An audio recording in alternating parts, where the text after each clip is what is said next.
মুমিন কখনো আরেক মুমিনকে নিয়ে ঠাট্টা কিংবা উপহাস করবে না। ইতা খাইসলত তো আরো বেশি, কিলা বেশি, ভাই একটু কম মাতন। কিছু মানুষ জানেন একটু গম্ভীর টাইপর, ওই দেখ আরে আউরা আবুল নিমাই মুখিনি ভাবছে সুন্দর ভাষা। যাই হোক, আমি আসলে সিলেটি মাত বাক্কা ফাউরিলছি, এর লাগি সিলেট মাহফিল আইলে আমার বেশি ভালো লাগে।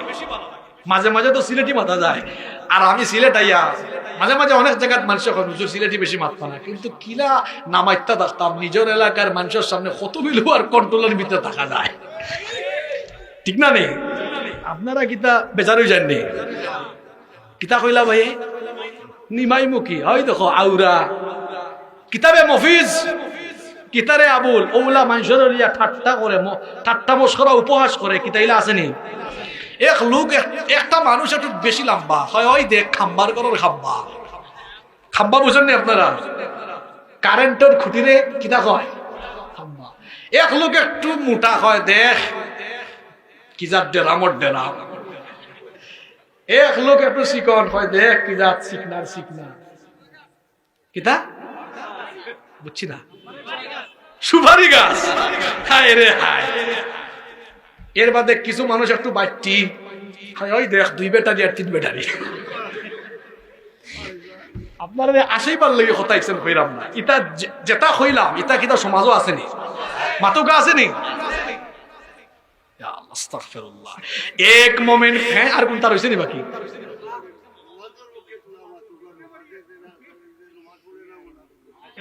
আচ্ছা কইমু ইনশাআল্লাহ। নমাজের ওয়াজেরও দরকার আছে। আমার চাচায় বালা কথা তো কইছো, নমাজ ছাড়া তো জান্নাতে যাওয়ার কোনো সুযোগ নাই। তো একটু আগে যে চাচা কইছিলাম নমাজ ভুলেও কিছু মানুষ জাহান্নামও যাইব, ওটা আমলের কারণ হয়। ইটা আমল রে আমরা অনেকে মনে করি ছোট, এবলা উকা আমি সূরা নম্বর আয়াত নম্বর, ইটা আমল যে আল্লাহর কাছে কত খারাপ।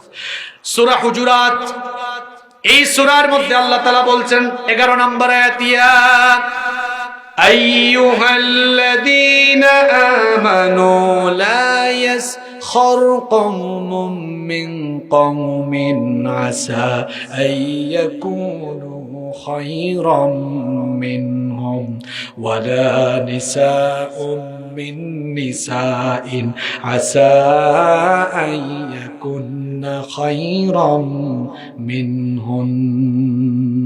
কথাগুলো কার?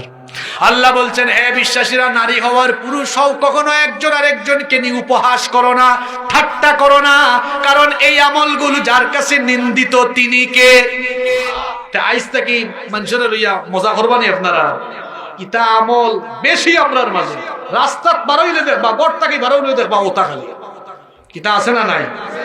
নাম্বার 6 নাম্বার, ই আমল তো ই বদ আমল, এটা আরো বেশি।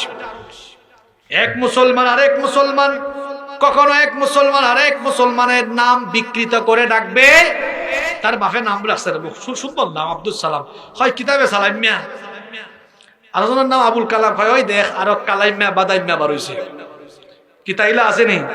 বাপের নাম রাখছেন জামাল উদ্দিন, হয় কিতারে জামাইল্লা, নাম রাখছে কামাল উদ্দিন, হয় কামাইল্লা। ইতা কবিরা গুনাহ, ইতা কিতা গুনাহ? মানুষের নাম এই কিতা কয় ডিঙ্গাইয়া ডাকা, এটা কিতা গুনাহ?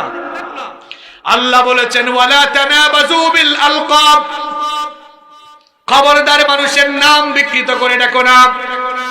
বিসাল ইসমুল ফুসুক বাদাল ঈমান, ঈমান আনার পরে কাউকে জঘন্য নামে ডাকা, এটা হলো মারাত্মক গুনাহ, এগুলা হলো ফাসিকি।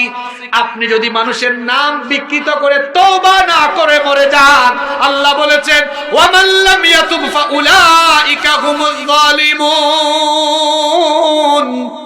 তওবা না করে এই অবস্থায় যারা মারা যাবে এরা হলো জালেম। বলেছেন যিনি, তিনি কে? তাইলে বলেন তো এই গুনাহগুলো ছোট ছোট না বড় বড়? এগুলো আমাদের বাদ দেওয়ার দরকার আছে না নাই? এরপরে এক মুসলমানের উপর আরেক মুসলমানের হক হলো, এক মুসলমান কখনো আরেক মুসলমানের গীবত করবে না। আমাদের সমাজে গীবত আছে না নাই?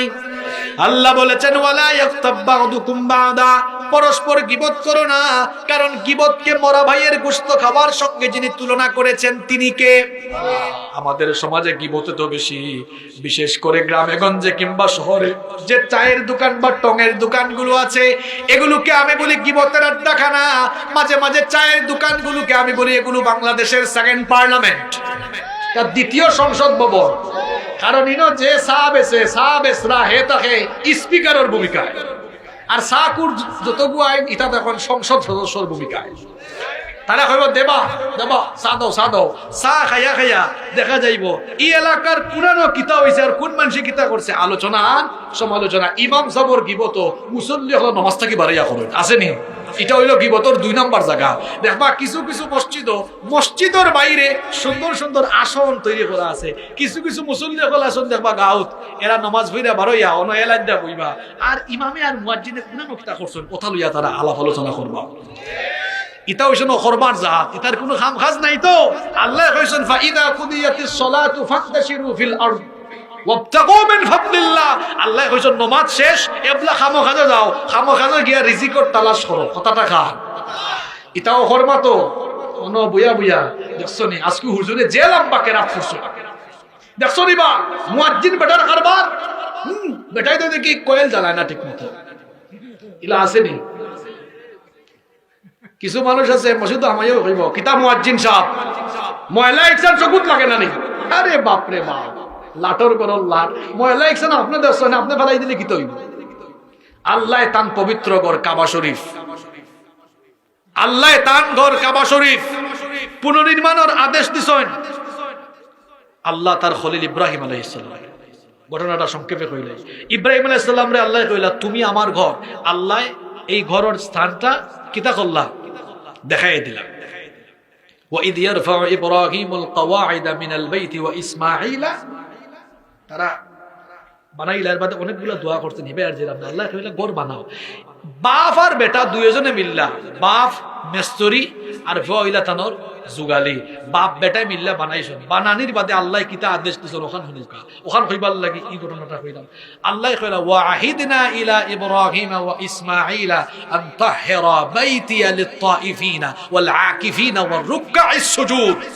আল্লাহ কইলা আর আমি যখন আমার খলিলটাকে আমি যখন অঙ্গীকার নিলাম আর হইলাম আমার ঘর বানাও। বানানির বাদে হইলাম এবার বাপ আর ভুয়া দুইজনে মিল্লা আমার ঘর রে পরিষ্কার করো, কিতা করো। এই সময় ইব্রাহিম আলাইহিস সালামে কইছেন দিছো ই আদেশ আমারে, আমি বললাম ই জামানার নবী, তা আমার সামনে, এটা আমার উম্মত হলে করবানে, কথা কইছেন মাতুন না খানে। নবী ও জামানার নবী, উলুল আজমে মিনার রাসূল ইব্রাহিম আলাইহিস সালাম, বাপ আর বেটা দুইজনে মিল্লা আল্লাহর ঘরে পরিষ্কার করলা। জাতির পিতা ইব্রাহিম আলাইহিস সালামে তাই না আল্লাহর ঘর সাফ করতে পারলাম। মসজিদে কার ঘর? আপনি মসজিদে গিয়ে ফেলাইছেন, দায়িত্ব ইমাম আর মুয়াজ্জিনের। বুঝা যায় ইমাম আর মুয়াজ্জিন ঠেকছেন, আপনার কেটা কোনো দায়িত্ব নেই।